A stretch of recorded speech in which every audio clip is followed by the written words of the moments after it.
Hello बच्चों, let's read the question. The question is a uniform rod of length 1 meter has a mass of 500 gram. What is the moment of inertia of the rod about an axis which is passing through the center of the rod perpendicular to its length? How is moment of inertia changed when the same axis passes through one end of the rod? तो पहले तो हमें moment of inertia तब निकालना है rod का जब axis जो है वो उसके सेंटर से पास हो रही है जो उसकी लेंथ के परपेंडिकुलर है, और दूसरा हमें मोमेंट ऑफ इनर्शिया पता करना है कितना चेंज आएगा अगर वो सेम एक्सिस जो है वो उस रॉड के एक एंड से पास हो रही हो तो। ठीक है, तो देखो इस क्वेश्चन को सॉल्व करने के लिए हमारा जो की कॉन्सेप्ट रहेगा उसमें आपको पता होना चाहिए कि जब हम मोमेंट ऑफ इनर्शिया की बात करते हैं तो किसी भी मास के लिए जो मोमेंट ऑफ इनर्शिया आता है that is the integration of r square into d m, जहां पर डी एम मास है और आर स्क्वायर क्या है उसकी एक्सिस से डिस्टेंस है। तो अब देखो हमसे क्या कह रखा है कि ये मेरे पास सपोज मैंने मान ली ये है मेरे पास रॉड, ठीक है, और ये यूनिफॉर्म रॉड है। यूनिफॉर्म रॉड का मतलब होता है कि उसका मास पर यूनिट लेंथ जो है वो क्या है, कांस्टेंट है, जिसको मैंने लैम्डा लिख लिया है। ठीक है, ये हमारी यूनिफॉर्म रॉड का मतलब ये हो गया, मतलब किसी भी पॉइंट से हम काटेंगे तो मास जो आएगा पर यूनिट लेंथ के लिए वो सेम ही आएगा, जिसको मैंने कांस्टेंट लैम्डा मान लिया है। तो अब ये यूनिफॉर्म रॉड है तो इसका सेंटर ऑफ मास बिल्कुल सेंटर में होगा, और यहाँ से ये एक एक्सिस पास हो रही है जो इसकी लेंथ के क्या है, परपेंडिकुलर है, और इसके सेंटर से पास हो रही है एक्सिस।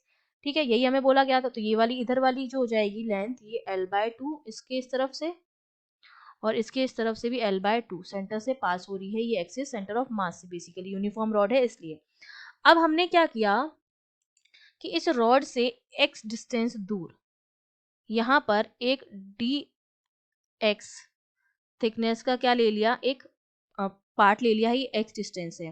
तो देखो यहाँ के लिए जो लैम्डा आएगा वो मेरा क्या आएगा, dm। अगर इस छोटे पार्ट का मास हमने dm मान लिया है और उसकी थिकनेस क्या है, लेंथ जो है इसकी वो कितनी है, dx है, तो dm अपॉन dx आ जाएगी लैम्डा की वैल्यू, और लैम्डा की वैल्यू कांस्टेंट रहती है मतलब सेम है, तो ये m अपॉन l के बराबर होगा।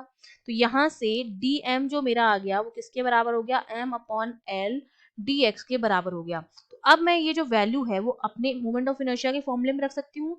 तो मेरा जो मोमेंट ऑफ इनर्शिया आई हो जाएगा वो हो जाएगा इंटीग्रेशन ऑफ आर स्क्वायर की जगह कितना आ जाएगा, डिस्टेंस आ जाएगी, ठीक है, जितनी डिस्टेंस है हो जाएगा एक्स स्क्वायर, और डीएम की जगह हम क्या लिख देंगे, एम अपॉन एल dx।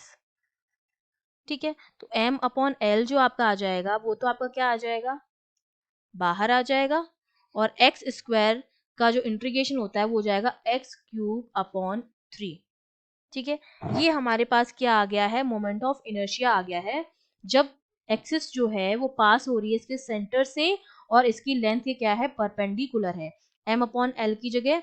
अब इसका जो इंटीग्रेशन जो हम कर देंगे वो हम कहाँ से लिमिट जो हम रखेंगे वो कहाँ से कहाँ तक रखेंगे, -l/2 से +l/2 तक।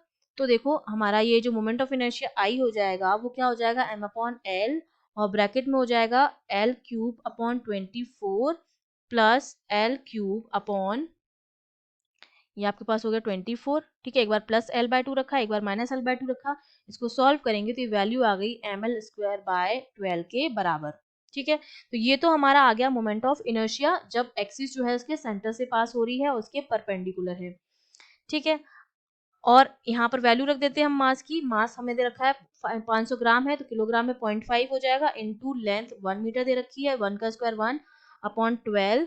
तो ये वैल्यू जो हमारे पास आएगी सॉल्व करने पर 5 अपॉन 120 0.0416, और यूनिट हो जाएगी किलोग्राम मीटर स्क्वायर। ये आ गया मोमेंट ऑफ इनर्शिया की वैल्यू हमारे पास। अब हमारे पास क्या हो जाएगा, सेकेंड पार्ट हो जाएगा जिसमें हमसे कह रखा है कि अगर इसके एक एंड से पास हो रही हो, ठीक है, जो एक्सिस है वो उसके एक एंड से पास हो रहा हो, ठीक है, इसका मतलब यहाँ से, ठीक है, आई डैश की वैल्यू अब हमें यहाँ पर हमने निकाला था आई, और यहाँ पर हमें क्या निकालना, आई डैश निकालना है जब सेम एक्सिस जो है वो उसकी रॉड के एक एंड से पास हो रही हो। ठीक है, तो यहाँ पर हम क्या लगाएंगे, पैरेलल एक्सिस थ्योरम लगा देते हैं इसके लिए। ठीक है, इसके लिए हम लगाएंगे पैरेलल एक्सिस थ्योरम, जो हमसे क्या कहती है कि जो आई डैश होता है वो मेरा किसके बराबर होता है, जो सेंटर से पास हो रही है एक्सिस उसका moment of inertia plus m x square के बराबर होते हैं। ठीक है, एम एक्स स्क्वायर, और यहाँ पर एक्स की वैल्यू कितनी है, एल बाय 2 है, तो ये मेरा आई डैश जो हो जाएगा वो मेरा किसके बराबर हो जाएगा, आई प्लस एम एल बाय 2 का स्क्वायर। अब यहाँ पर हम वैल्यूज रख देंगे, I dash square, I dash equals to, I की वैल्यू हम निकाल चुके हैं 0.0416 प्लस मास 0.5 और एल बाय 2 का स्क्वायर है, ये हो जाएगा 4, क्योंकि एल की वैल्यू 1 है। तो ये सारी वैल्यूज रख के जब हम इसको सॉल्व करेंगे तो आई डैश की जो वैल्यू आती है वो कितनी आएगी, 0.0416 प्लस 0.0416 प्लस 0.125। इसको जब सॉल्व करेंगे वैल्यूज रखे तो वैल्यू आती है 0.1666 किलोग्राम मीटर स्क्वायर।